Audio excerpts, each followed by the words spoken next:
یہ ایک خاموش اور پرسکون گھر تھا جہاں کسی نے یہ نہیں سوچا تھا کہ کھلونا پوری زندگی بدل دے گا۔ یہ گھر شہر کے کنارے واقع تھا جہاں ایک معصوم بچی اپنے والدین کے ساتھ رہتی تھی۔ آج اس بچی کی سالگرہ تھی اور اسے ایک خاص تحفہ دیا گیا۔ تحفہ کھولا گیا تو اندر ایک عجیب سی گڑیا تھی۔ گڑیا کی آنکھیں بہت بڑی تھی اور اس کی مسکراہٹ غیر معمولی طور پر خوفناک۔ بچی نے گڑیا کو گلے لگایا۔ اسے اندازہ نہیں تھا کہ یہ خوشی عارضی ہے۔ رات ہوئی، سب سو گئے مگر کمرے میں ایک عجیب خاموشی تھی۔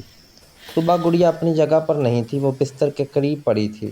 بچی کا دل تیزی سے دھڑکنے لگا مگر اس نے خود کو تسلی دی۔